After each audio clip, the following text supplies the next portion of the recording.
This is Jay Watts, the founder and president of Merely Human Ministries. On this series of videos that we're working on, one of the things we want to do is address Q&A questions that I had and see if we can put out some videos that will help people, see if the answers may in some way help them engage the world around them as well.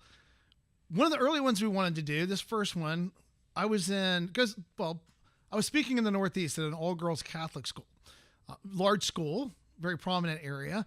When it's over, I always try to open up the floor to Q&A. So I open up the floor and a young lady steps forward and she asks a question. She says, "What gives you the right to think that you can come here and talk to us today?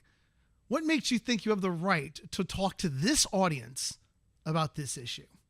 And so I asked a clarifying question. I said, are you addressing the fact that I'm a man?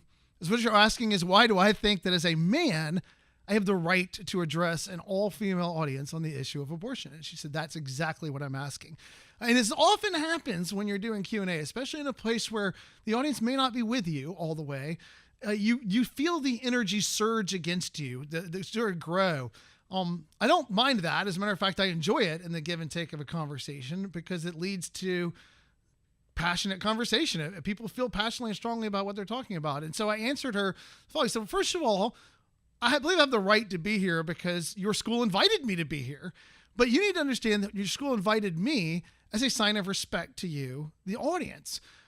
Your problem with me, your criticism of my maleness would make sense if in my argument I had argued you should accept my view that abortion is wrong based on the fact that I am a man telling you that it's wrong. But that's not how I argued.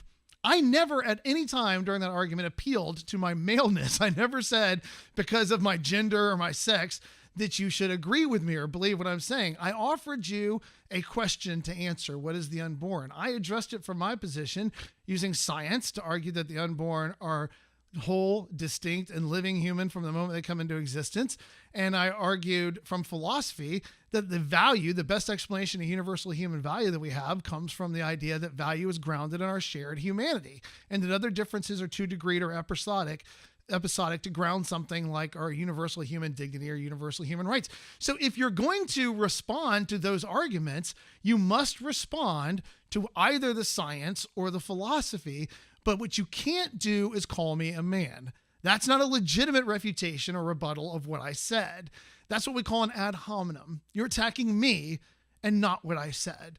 And I have friends, many women out there who would be here arguing the exact same thing had your school invited them instead of me. They had the exact same content to their arguments, made the exact same points.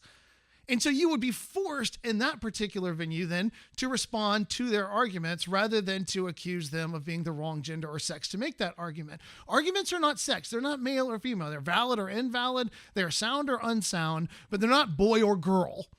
And so since with Megan Allman, one of my friends, Stephanie Gray, somebody that I know, Janique Stewart, Speakers for Life Training Institute that I've worked with in the past, if any one of the people that I've worked with throughout my career that are women that would argue the exact same thing were here, you would offer them the respect of responding to their arguments. And so I'm going to ask you to extend the same respect to me. Don't argue me, argue against what I said. Argue against the science, argue against the philosophy. And then I said further than that, the unborn are destroyed through the act of abortion, both male and female. In 1973, in Roe v. Wade and Doe versus Bolton, it was 9 men on a 7-2 decision that made Roe v. Wade the law of the land, upheld later by Planned Parenthood versus Casey. Again, 4 men voting to affirm that, with 1 woman voting on their side with them. As a matter of fact, some of the greatest philosophers to have ever written on this, David Boonen being my favorite pro-choice philosopher, Michael Tooley, another important contributor to this, are men who are arguing for a woman's right to have the choice to get an abortion legally and morally.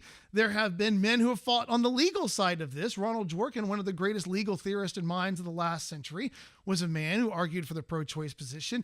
If you accept all of their participation in this argument, but reject mine by virtue of my maleness, what you're saying is that as long as you argue from a certain point or a certain side, then you're allowed to be a man. But any man who holds a view different from mine, from the pro-choice position, is automatically eliminated from the argument. This is absurd. We argue with arguments, science, philosophy, to argue against me as a person. I said, you would no more be valid. It's no more valid to dismiss me as a person because of my maleness than it would be because I'm an objectionable human being. You could find a lot of people to say that Jay's a jerk. It may even be true that I'm a jerk and difficult to get along with, but I can be both a jerk and difficult to get along with and right about my arguments about the unborn. Just like I can be both a male and be right about the science and the philosophy. So rather than concern yourself with my maleness, focus on the science and the philosophy, because those are the grounds on which I said it's wrong. And why this is important, because it seems like a trivial way to argue. As a matter of fact, I did back in my day as a pro-choice guy say that to people a lot. I can't have an opinion about this because I'm a man. Nonsense. It's a moral issue. I can have an opinion on this, just like I can have an opinion on child abuse, just like I can have an opinion on spousal abuse. I'm allowed to make arguments on those areas because they're moral areas. They're not gendered areas. But one of the reasons it's important is because when I speak to college and university groups, invariably I'll have someone come up to me and tell me that I feel like I'm not allowed to have a voice in this because I'm a man and that I'm being treated differently in this. And so, well, there's some natural treatment, some natural differentiation of treatment that's understandable, but on a great moral issue, if the unborn are human, in the United States alone, they're being destroyed at about 1 million per year unjustly. If they are human, then you have every right to speak out against the immorality of abortion. If we're going to determine the nature of abortion, we're going to have to answer the question, what are the unborn? What is that unborn life that we're allowed to do that to them? If we're going to determine that, we're going to have to appeal to things like science and philosophy to answer that question as best we can to evaluate the nature of the action of abortion against them. And none of those evaluations are determined the truth or falsity, the validity or invalidity, the soundness or unsoundness will be determined by your gender or your sex.